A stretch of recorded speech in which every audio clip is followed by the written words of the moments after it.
Hey, my name's Benjamin. Some people call me Adam Levine. You can call me whatever you want. I'm a shepherd. You can laugh. Shepherds are kind of like at the bottom of the totem pole when it comes to your career choice. But hey, this is part of my family. This is what I do. This is my dad and my great-grandfather and beyond has been shepherds. I'm a shepherd in Bethlehem. Bethlehem. Ever heard of it? Your pastor told me I had 30 minutes to get my story out. I kind of laughed at him because I've tried to get it under 30 minutes. It's taken a couple hours because what happened on this night that I'm about to tell you about is incredible. In fact, some of you probably will not believe me because it's out of this world. Some of you, maybe, hopefully like me, your lives will be changed forever. Some of you, maybe you've heard the story. And for you, you know this baby I'm about to talk about, baby Jesus. It's kind of weird, I know, a shepherd, a dude coming up here, and he's going to spend 30 minutes, Lord willing, talking about a baby. But once I tell you why, you're going to be shocked and you're going to be amazed. Like I said, hey, I'm a shepherd in Bethlehem. Bethlehem, man, you could barely call it a city. Maybe a town, probably a village.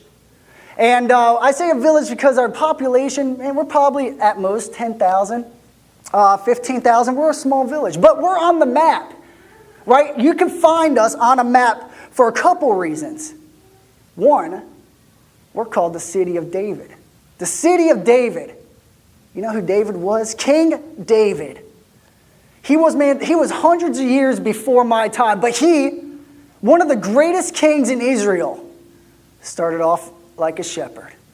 He started off as a shepherd boy, just like me, in Bethlehem. I've got a picture of my hometown, Bethlehem, off my Polaroid. They kind of, printed the pictures, and then we scanned that in somehow. Oh, there's an arrow. I thought I took that arrow off. That was my graphic design skills right there. That's Bethlehem, and that's the hill. That's about the area I was at. And see, city of David, we call this the city of David because King David was born here. He was raised here. And at times I wonder, being a shepherd, was he on the same hill, the same pasture that I pastured my flock? You see, one day David was out in the fields, and one of his brothers ran out to him and said, David, you got to come in. You got to come into the house. There's a man who wants to talk to you. David said, am I in trouble? Typical boy talk. What did I do wrong? He said, no, you just got to come in. You see, the prophet Samuel was waiting for him. And Samuel said something crazy to his father Jesse, like, hey, we're looking for the next king of Israel. Show us your sons. And David, you're the last one on the list. You're the youngest. David walks in, and sure enough, Samuel pulls out some oil, pours it on his head, and says, you're going to be king one day. That's the city. That's the town that I grew up in, that I shepherd in. And not only because of that, but because Micah was a prophet. And he said this, guys, there's certain things I write down in my journal that I cling on to. You see, everybody in Bethlehem knows about this prophecy. This is something we cling on to, something we hold on to very tight, because it gives us hope as a small city. That we're not just a small city, a town that's just kind of doing our thing, but something great is going to happen in our city. Micah said this, but you, O Bethlehem, Ephrathah, who are too little to be among the clans of Judah. Micah said, from you shall come forth for me one who is to be ruler in Israel. You see, that gets me excited. To know that one day a ruler's coming from my city, I got pride. Our city mascot's the sheep, the lamb, But I don't care because a ruler's coming one day from my city. Who's coming forth is from of old, from ancient of days. That really kind of perplexes me because this tells me this is a person that's coming, that's been around for a while. Like his birth isn't like the first time the world's going to see him, or isn't his beginning. Either way, as perplexing as that prophecy was, guys, something happened on this night. It was crazy, man. You see, it started off as it was a long week. As a shepherd, I'm 29 years old. I watch my dad's flock at night. Leave it to my dad to give me the good hours, right? The overnight hours. But I don't really care. You see, being a shepherd, that's not a career to me. It's my life. And I love it. And people may make fun, and people may laugh, and people may poke fun and make jokes about shepherds. I don't care. Because it doesn't matter what time of day, and it doesn't matter who I'm doing it with. I love my sheep. But this week prior to this night I'm about to tell you about was a long week. See, my dad has a head of sheep that's about 100. And me and a couple other shepherds, we watch them at night. Typically, we put them up in a sheepfold, which is really just a large pen. It's easier to do it that way because then at night we can keep track. We can count how many sheep we have, and we can keep the thieves because thieves come and try to take the sheep. We can keep the lions, the predators at bay. And this night I was locking them up in the sheepfold. And I was counting them. 98, 99. I was missing one. In fact, as a shepherd, I get to know my sheep so well, I start to name them. I was missing Whitey. Whitey. He was gone. Guys, at that point, I set everything down. I leave the flock to my shepherds that worked the fields, worked the sheep with me, and I took off. You see, here's the thing. If I lose a sheep, one, it comes out of my paycheck. But second, it's not just a paycheck. It's a name to me. You see, that sheep was lost somewhere out in those fields. I don't know where. I had to go off and try to find him. And I searched, and I searched. And the more I searched, the more I became concerned for that sheep because I could not find him. And I just put myself in its position. Scared, lonely, possibly hurt, maybe killed. I don't think it was killed because we would know it would attract lions, it would attract vultures. So I'm certain it's still alive and out there somewhere. So this was the beginning of my week, guys, and I can't sleep when I lose a sheep. 4 or 5 days into it, I still can't find them. I had to relax. Very little sleep going on in that week, and so I decided this night would be different. We were going to take the sheep, we were going to take the flock, and we're going to watch them in a field, an open field. When I went up at the 9th hour to take the sheep from my dad, about 6 p.m., he handed them off to me. We were about a half mile farther south than I wanted to be. And so I told my helpers, the other shepherds with me, I said, we need to move them about a half mile north because there's a field out there that there's no rocks, there's very few trees. It makes it a lot easier to keep an eye on the sheep. You can see from a distance, are there predators coming? You can keep a good count on how many sheep you have. And so it took a couple hours to move the flock, just a half mile. You see, you got something about sheep is you can't drive them hard. You got to gently prod them. In fact, usually one of us is carrying one of the sheep. We got to gently move the sheep north, and it took a couple hours. But I'm okay with that. I'm in no rush. I'm here for the sheep, not for myself. But tonight, man, I was anxious. Where was Whitey? Do I give up looking for him? Do I go back to the flock? I didn't know. All I knew tonight was a night for stargazing. I get my flock to where they needed to be. I told the shepherds with me and gave them some final last instructions. I said, you're going to find me by that olive tree.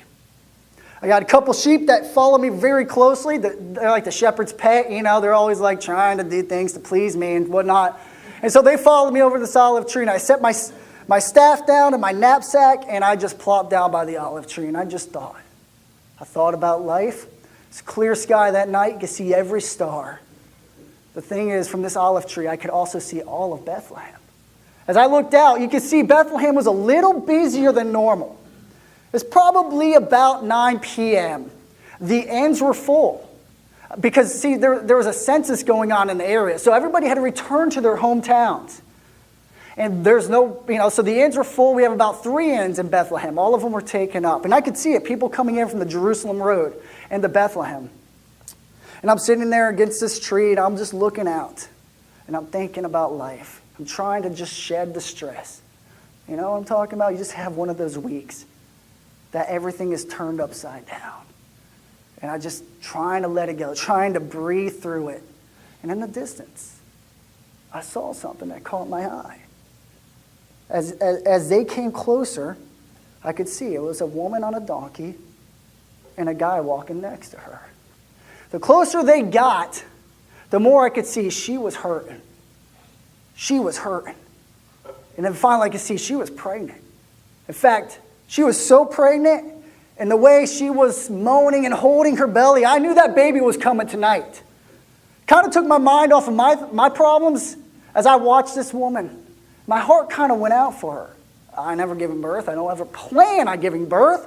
But my guess is she had a long night ahead of her. And I watched her. They walked into Bethlehem. They went to the first inn, then the second inn, and then the third inn. And I just thought, oh man, she doesn't have a home here. And she doesn't have a place to give birth to this child. And my heart kind of broke for her. I wanted to leave my sheep behind and go meet them and take them to my house. You see, we're kind of friendly like that in Bethlehem. It wouldn't be a problem, but I hesitated.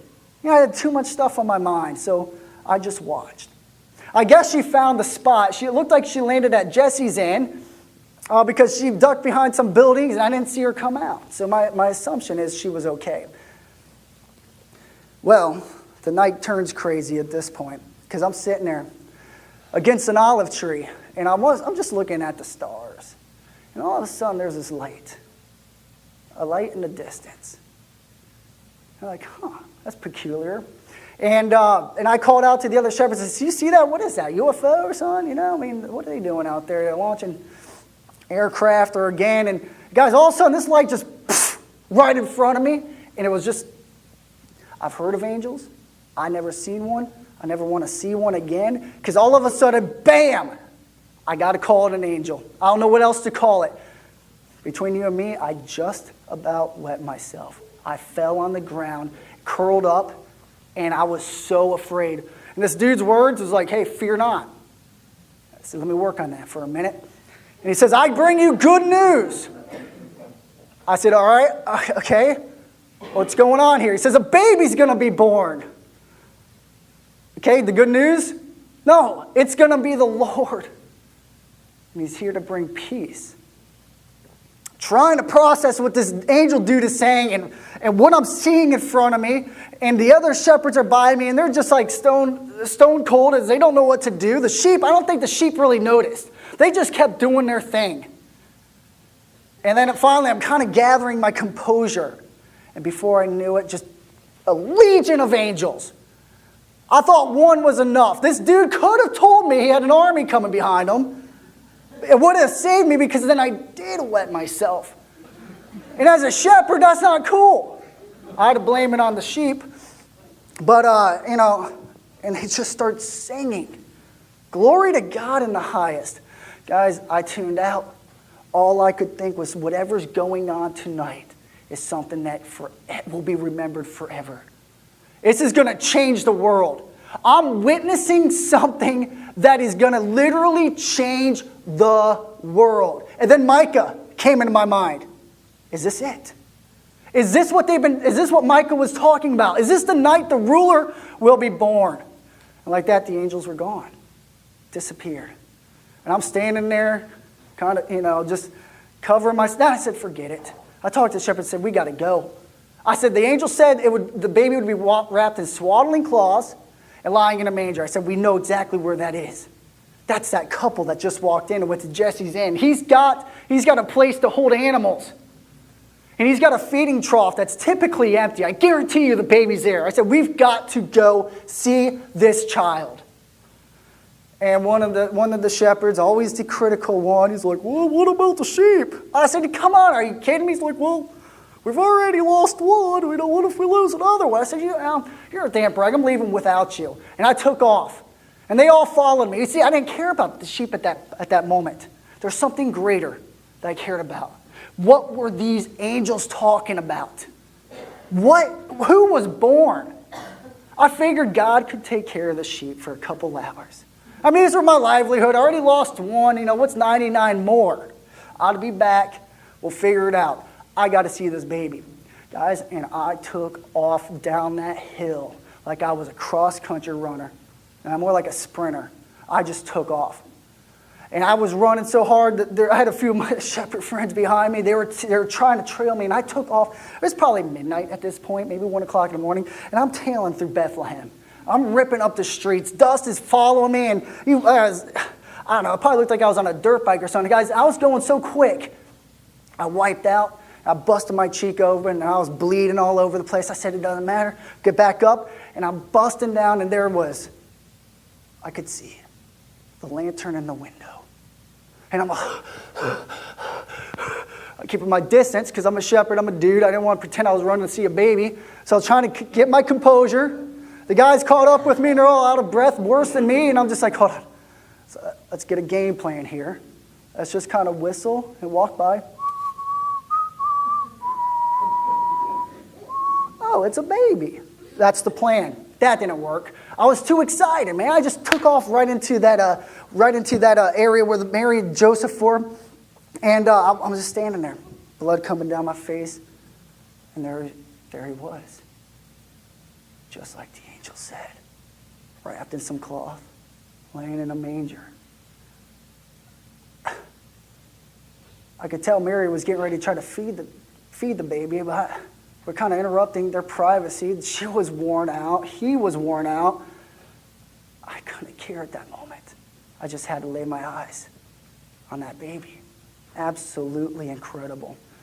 And then I said, hey, I'm Benjamin. And she goes, hi, I'm Mary. I'm Jesus' mother. I said, Jesus. What an incredible name.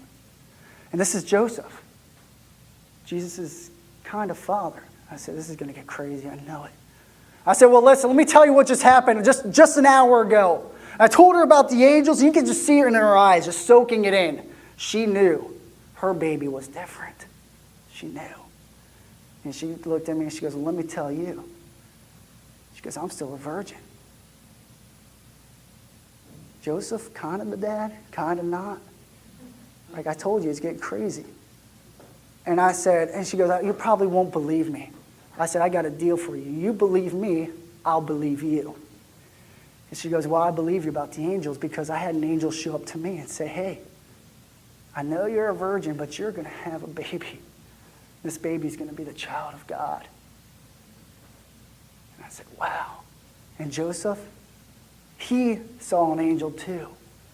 And God told Joseph, hey, don't worry. You're going to have a lot of doubt. You're going to wrestle through this. But don't worry, my hand's on her. This child's from me. And we talked for maybe an hour, hour and a half. And we just walked back to the field. All the sheep are still there. And just thinking about what just happened. Guys, I had to know more. I had to know more. So the next morning, I see my dad coming up the hillside, and I took off. I said, the sheep are yours. I'm going to Jerusalem. 8 miles north, I'm taking off. And I just started running.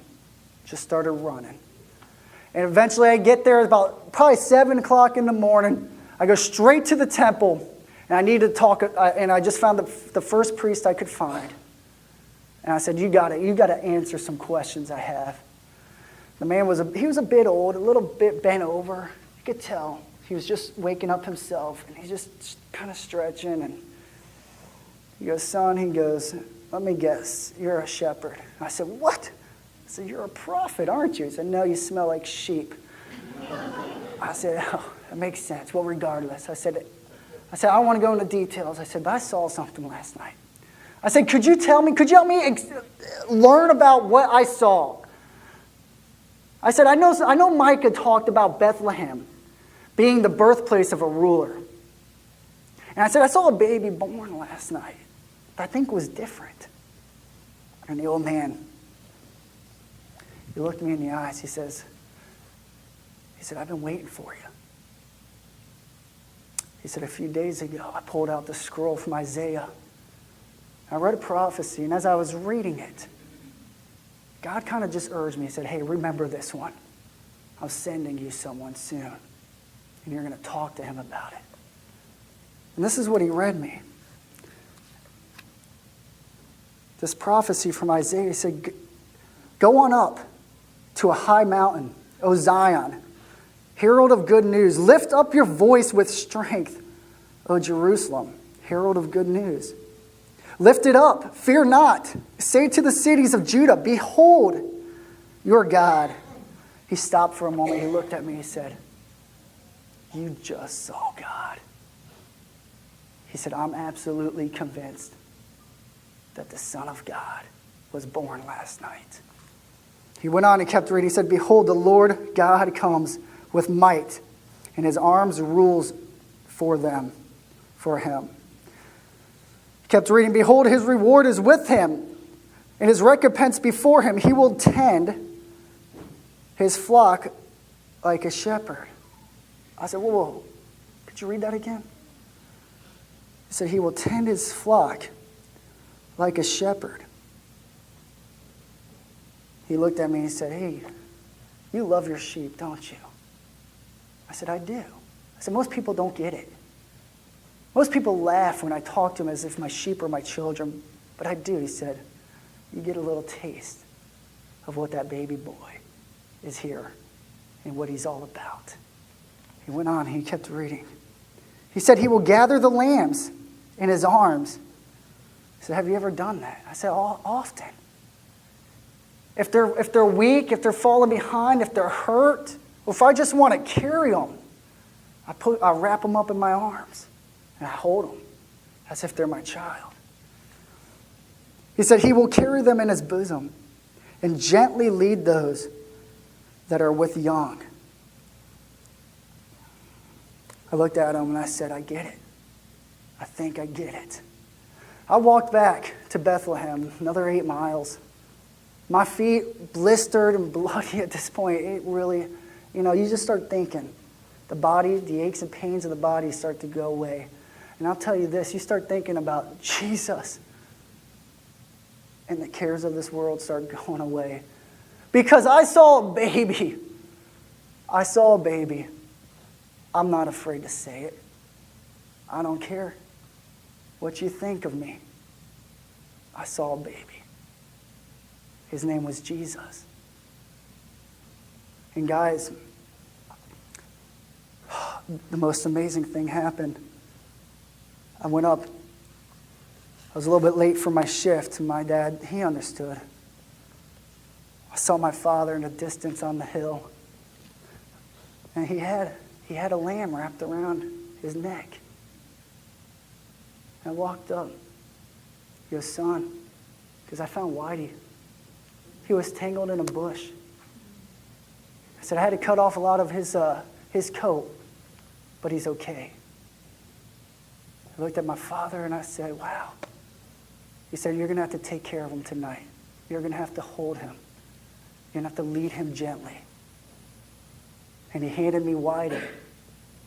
And I took Whitey in my arms and I looked at this sheep as if I've never looked at him before. And I saw myself in that sheep's face. This kind of sounds ridiculous, I know. And as I looked at that sheep, I had a picture of Jesus looking at me.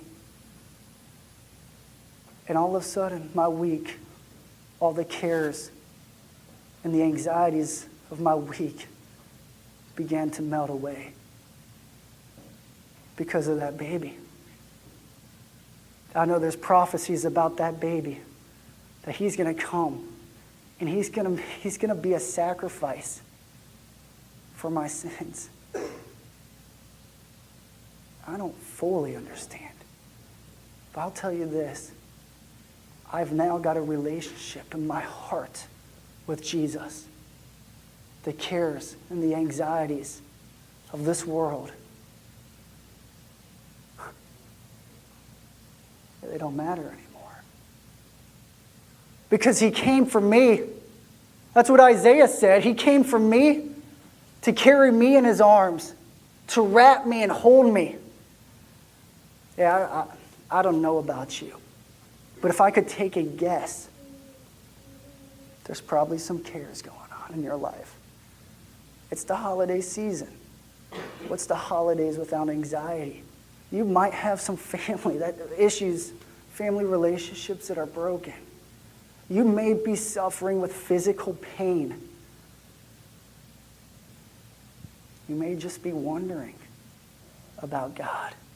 What is Christmas all about? You have people telling you it's the season for reason.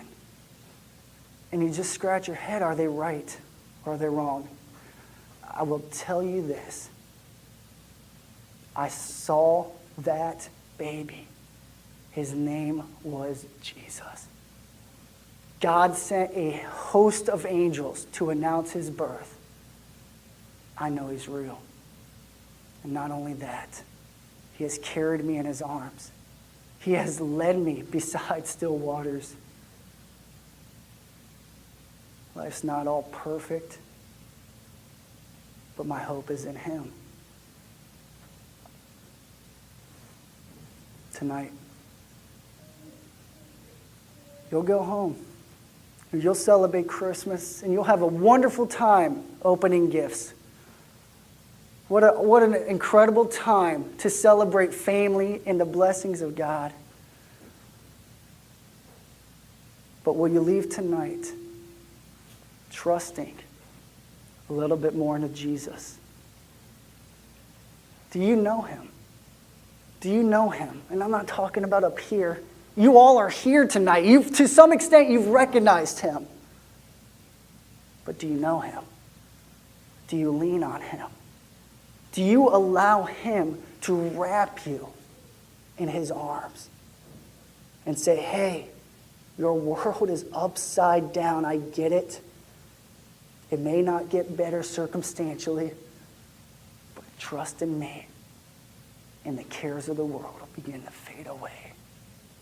Where are you at?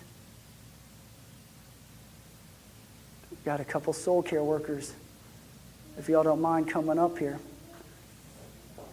And Gene and Kristen, I know I didn't give you a heads up.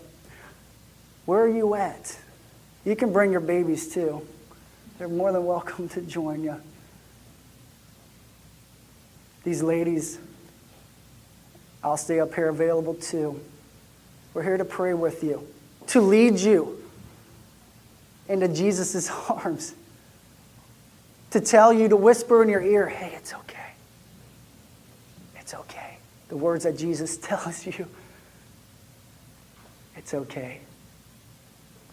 If you want someone to pray with, if you want to learn a little bit more about Jesus, these ladies and myself will be available. The worship team, if you all want to come up. Hey, my encouragement to you tonight, it's just a story, some fiction in it, rooted in the truth of the gospel. The good news, like the angel said, Jesus Christ is born. Tonight is not a night to look forward to presents primarily. It is a night to look to Jesus Christ and praise God. Can I ask you to stand? If you're able and willing. We're just going to be available up here just during this next song.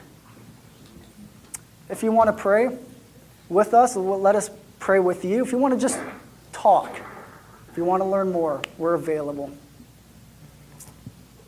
I've learned to pray to my Father in heaven since I've met Jesus. Would you bow your heads and would you pray with me?